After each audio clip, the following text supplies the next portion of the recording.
superior fighter, landing more blows, throwing more blows, and generally dominating the action against Holyfield. Holyfield reversed the tempo in round 6, took advantage of a cut over Stewart's eye, which had resulted from a second-round headbutt, and progressively opened the cut to the point where the bout was stopped in round number 8.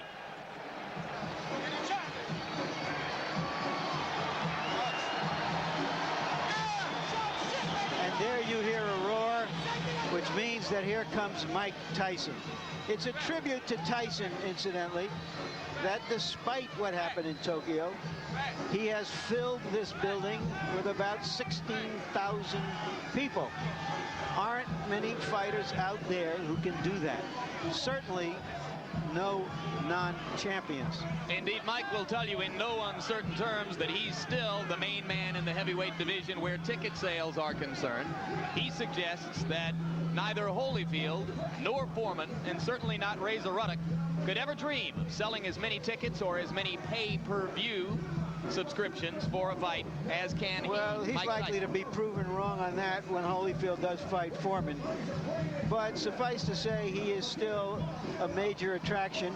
Ringside seats here, incidentally, are just $400, a fraction of what they've been in the past for him. There are some consequences to losing.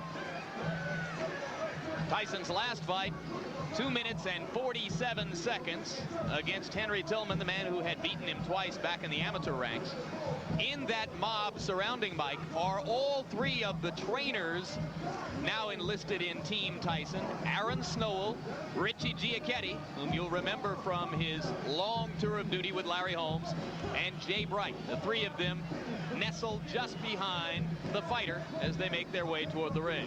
It looks like a T formation with a flanker, Jim. That's right. Mike's playing quarterback. Aaron and Richie are the halfbacks, and Jay Bright is dropping back as a fullback into a sort of short punt formation at this point. Now Mike will emerge into the ring where most of the crowd will get its first look at it.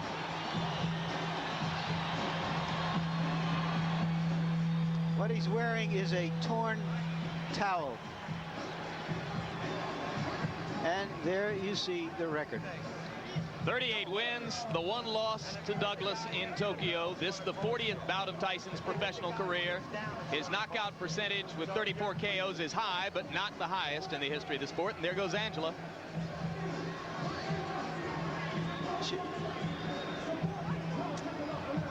Tyson looks a little fitter. I like Mike Tyson when he looks small, when he looks like a big middleweight or a light heavyweight.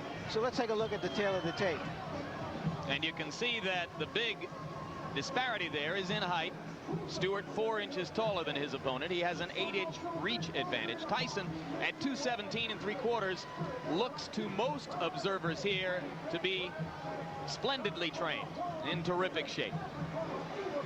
And the punch stat numbers, there you see what Tyson did against Douglas. But look what Stewart did against Holyfield.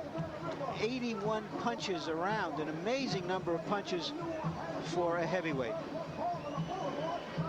Rules for the bout, New Jersey's rules. 3 judges scoring the fight, 10-point must system, standing 8 count in effect, 3 knockdown rule in effect. Neither fighter can be saved by the bell. So right now let's go up to the ring announcer, Michael Buffer, for the pre-fight introduction. Ladies and gentlemen, Don King Productions, in association with the Trump Plaza Hotel and Casino here on the boardwalk in Atlantic City, New Jersey, present the featured bout of the evening. In attendance here at ringside tonight, ladies and gentlemen, our host, a man who's brought 50 championship bouts to Atlantic City in the last 4 years, Mr. Donald J. Trump. And in the ring at this time, the promoter for tonight's great event, and many others through the years around the world, Mr. Don King. This bout is sanctioned by the New Jersey State Athletic Control Board. All the officials shall remain the same except the judges assigned at ringside. For this bout, they are John Stewart, Rocky Castellani, and Eugene Grant. And now, ladies and gentlemen, from the Trump Plaza Hotel and Casino on the boardwalk in Atlantic City, New Jersey, let's get ready to rumble! 10 rounds of boxing in the heavyweight division. The referee for this bout is Frank Cappuccino. Introducing first, fighting out of the blue corner, wearing the black trunks with gold trim. He weighed in at an even 218 pounds. He's originally from England, but now lives and fights out of Brooklyn, New York.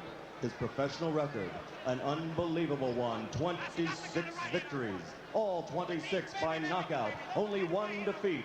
He's the number 4 ranked heavyweight in the world. Ladies and gentlemen, Alex, the Destroyer Stewart.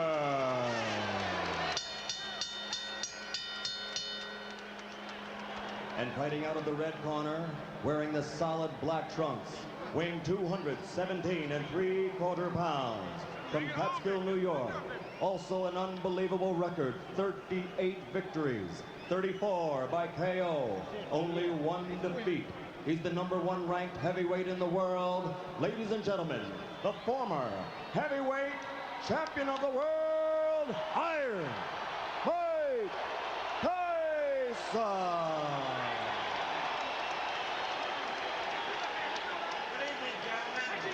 You're both given your instructions by the New Jersey Control Board. Protect yourself at all times. Both your touch gloves. Come on, come on. Come on, baby. That's right, baby. The question, as in all Tyson fights, can the opponent maintain his poise in the face of Tyson's quickness and menace? Or will he Stay in the retreat corner, Alex. into Michael, stay in the corner. self-defense? Stay in the corner, Michael. Stewart has stated categorically that he knows he needs to keep throwing punches to try to keep Tyson occupied. If he stops throwing, he'll be dead. Tyson lands a right and another. This could be quick. I was afraid of a 30-second soundbite. All right, man? Okay, let's go. Remember, Stewart never went down against Evander Holyfield.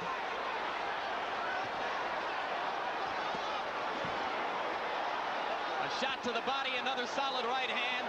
Stewart begins to throw as a means of trying to defend himself.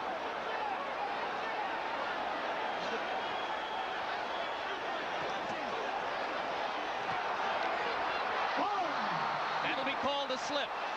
And Mike is a little wild as he goes for the kill. A good right hand that hurt Stewart again, but Stewart is still upright.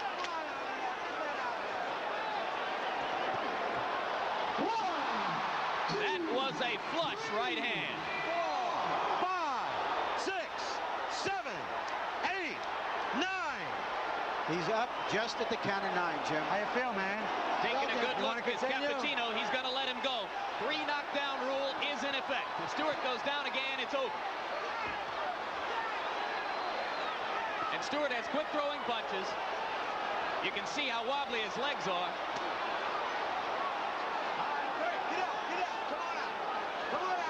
If he makes it through 1 minute and 20, it'll be a small miracle. Let him go, come on. Stop punching. That was a worthwhile grab.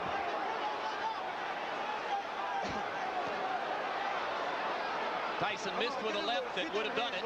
He's very calculating now, Tyson. 2 more right hands land. All right, Alex, let him out, Alex.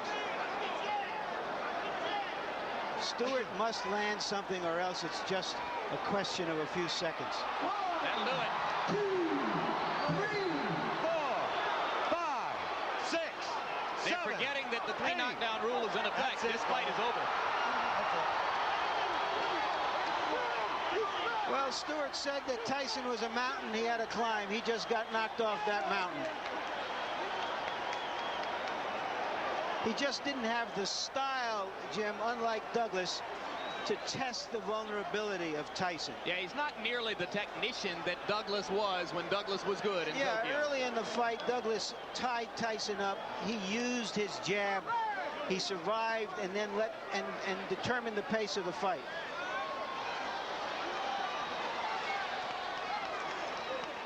Nothing bothering you. You stay right there for a minute. Let me take a look here. Got caught in the early fight. The first fight, first punch. You know how many times you got knocked down? 3 times. 3 times. The first time, right? Yeah. You remember the first one? Yeah. Yep. Okay. Now, do you think you can stand up now? Yeah. Stand up for me. Put your feet together as you stand up. Put your feet. Right. No, I'm just holding you to see if you don't fall down. Put your feet together. Let him go. Let him go. Let him go. Let him go. Okay, let him go.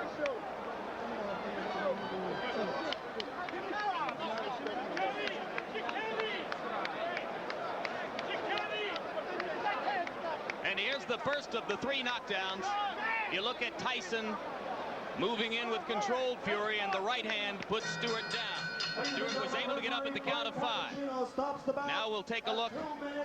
Is this the first knockdown again? Yes, it is. Another angle. The right hand to the top of the head was the one that put Alex down. That knockdown occurred within the first 10 seconds of the round.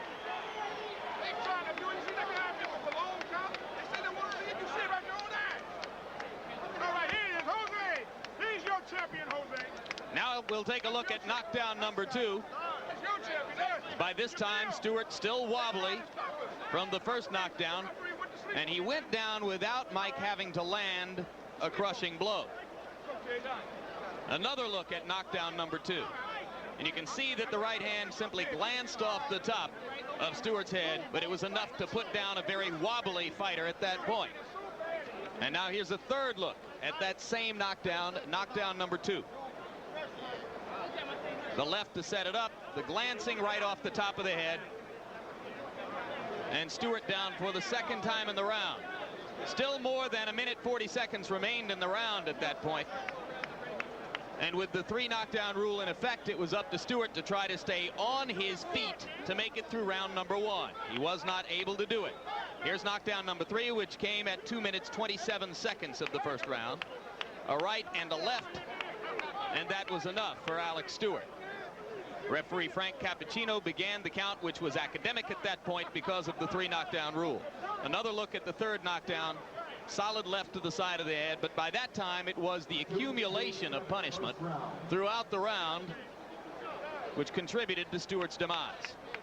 So Mike Tyson, in his 3 fights in this particular ring, his last 3 fights I should say in this particular ring, has a 91-second knockout, a 93-second knockout, and this one 147 seconds. 3 first down knockouts in his last 3 appearances here in Atlantic City for Tyson. Punch stat statistics for the 1 round in the fight. Tyson threw 46 and landed 21.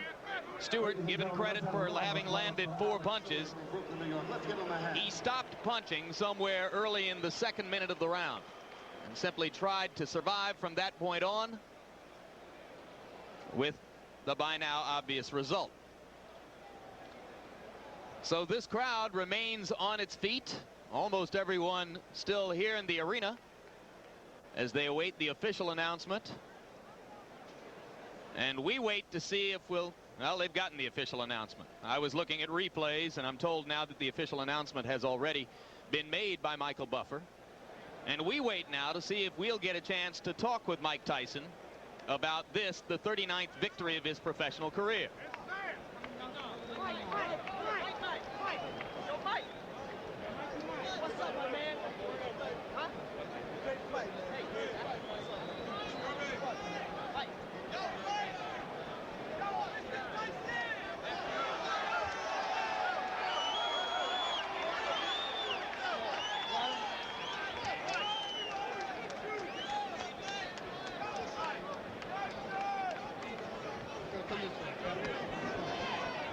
Ladies and gentlemen, you'll be back. Fighting Mike Tyson, 2:27 of the first round. And here comes Mike Tyson to join us now at ringside. Congratulations on victory number 39. You came out with fury, to say the least. Knocked him down in the first 10 seconds of the round.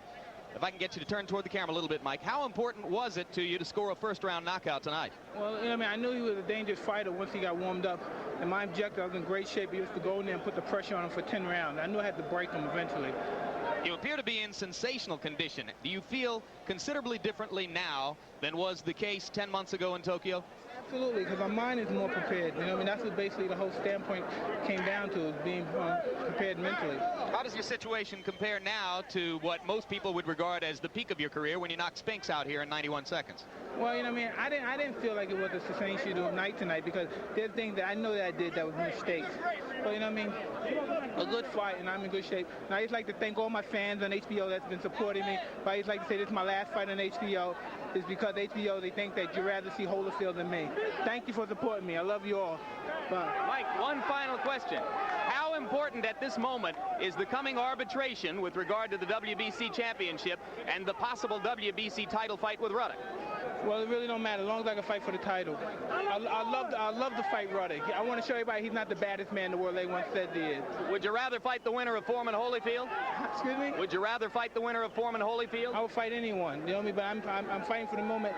It looks like Ruddock might be in the wings, and I'm looking forward to fighting Ruddock. Can you elaborate on why you feel you've been treated unfairly by this network, which will state that it has 2 offers on the table for you for long-term deals? I have no comment. I don't want to talk about the company know what they did, and I'd like to say hello to all my troops again that's been supporting me. I'm out of here. We've enjoyed covering you. Thank you.